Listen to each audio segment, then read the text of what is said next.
क्या आम आदमी पार्टी और कांग्रेस के बीच सब कुछ ठीक नहीं चल रहा? वो भी तब जिस तरह से दोनों पार्टियों ने लोकसभा चुनाव को लेकर गठबंधन का ऐलान कर दिया है। इंडिया अलायंस में शामिल दोनों दलों के बीच दिल्ली, हरियाणा और गुजरात को लेकर सीट शेयरिंग की डील फाइनल हुई है। हालांकि इसमें पंजाब को अलग रखा गया है। वहां कांग्रेस और आप के बीच गठबंधन नहीं होने की वजह से दोनों ही पार्टियां अलग अलग चुनाव मैदान में उतरेंगी।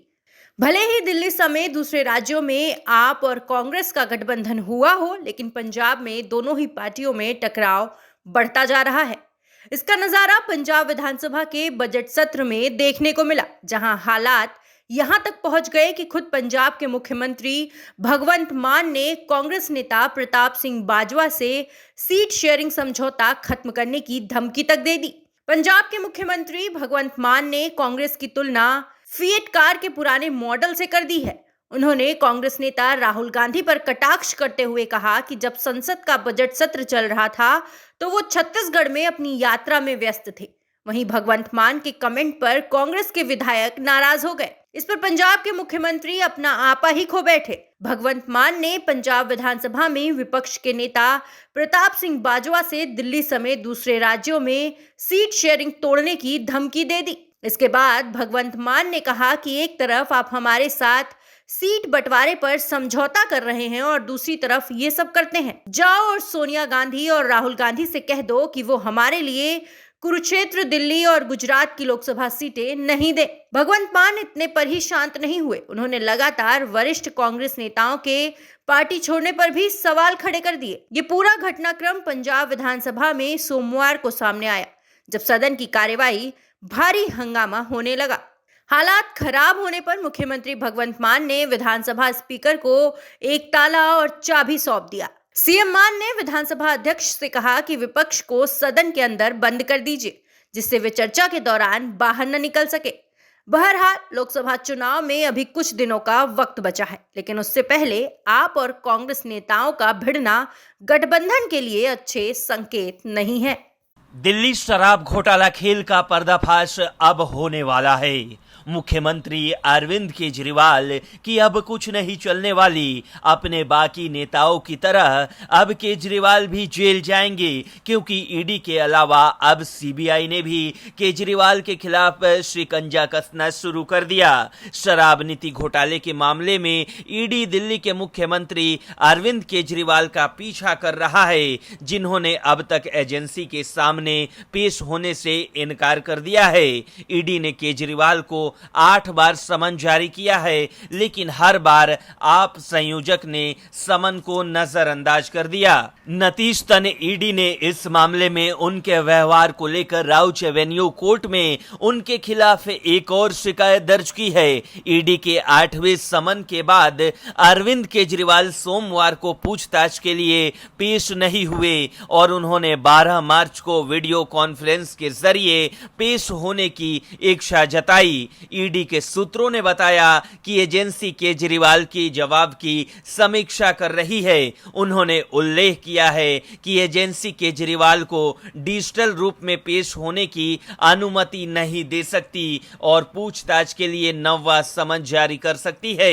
उधर केजरीवाल ने मीडिया को संबोधित करते हुए कहा कि ईडी की कार्रवाई न्यायिक कार्रवाई के समान है। उन्होंने जोर देकर कहा, इसका मतलब है कि एजेंसी एक अदालत की तरह है। अदालत में किसी भी पक्ष को वीडियो कॉन्फ्रेंस के माध्यम से पेश होने की अनुमति है। अगर मैं वीडियो कॉन्फ्रेंस के लिए कह रहा हूं, जो मेरा अधिकार है, तो मुझे उम्मीद है कि वे इसकी अनुमति देंगे। केजरीवाल ने ईडी के समन को अवैध करार दिया। उन्होंने ये भी कहा कि अगर एजेंसी उनकी उपस्थिति का सीधा प्रसारण करने का निर्णय लेती है तो उन्हें कोई आपत्ति नहीं है। उन्होंने कहा, ये मेरी मांग नहीं है, लेकिन अगर ईडी चाहे तो मुझे कोई आपत्ति नहीं है। केजरीवाल का मानना है कि ईडी द्वारा जारी समन अवैध है, फिर भी वो वीडियो कॉन्फ्रेंसिंग के जरिए पेश होने के लिए तैयार हैं। उन्होंने कहा कि हमने कुछ भी गलत नहीं किया और हम नहीं कुछ छिपाने की कोशिश कर रहे हैं। केजरीवाल ने आगे तर्क दिया कि सुप्रीम कोर्ट ने उनके द्वारा उद्धृत कारणों के आधार पर अन्य मामलों में ईडी के नोटिस को खारिज कर दिया है। उन्होंने दावा किया कि अगर उन्हें बर्खास्त कर दिया गया, तो इस मामले में ईडी की ये नोटिस अमान्य है। ब्यूरो रिपोर्ट, न्यूज़ चौक। वैसे तो केजरीवाल और उनकी पार्टी आजकल हर मामले में कोर्ट की फटकार खा रही है, चाहे वो सुप्रीम कोर्ट हो या हाई कोर्ट। केजरीवाल को हर जगह झटके लग रहे हैं, लेकिन इस बार अरविंद केजरीवाल के नेतृत्व वाली दिल्ली की आम आदमी पार्टी सरकार को हाई कोर्ट से तगड़ा झटका लगा।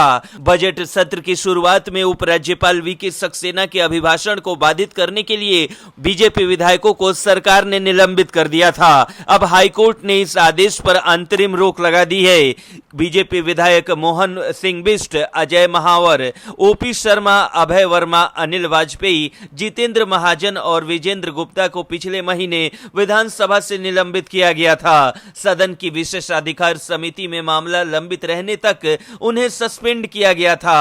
विधायकों ने इसे हाईकोर्ट में चुनौती दी थी। कोर्ट ने आदेश में कहा कि रीट याचिका स्वीकार की जाती है। इससे पहले विधायकों ने तर्क दिया था कि विशेषाधिकार समिति के समक्ष कार्यवाही के समापन तक उनका निलंबन नियमों का उल्लंघन था। दूसरी ओर विधानसभा अधिकारियों ने अदालत में कहा था कि विपक्षी विधायकों ने 15 फरवरी को उपराज्यपाल वीके सक्सेना को विधानसभा में अपने संबोधन के दौरान कई बार रोका था। ऐसा इसलिए किया गया क्योंकि जी ने आम आदमी पार्टी सरकार की उपलब्धियों पर प्रकाश डाला था। इसके बाद आप विधायक दिलीप पांडे ने उनके निलंबन के लिए सदन में एक प्रस्ताव पेश किया था। प्रस्ताव को अध्यक्ष रामनिवास गोयल ने स्वीकार कर लिया था। उन्होंने इस मुद्दे को विशेषाधिकार समिति को भेजा था, जिसके बाद विपक्ष के नेता रामवीर बिधूड़ी को छोड़कर सभी बीजेपी विधायकों को सदन की कार्रवाई में भाग लेने से रोक दिया गया।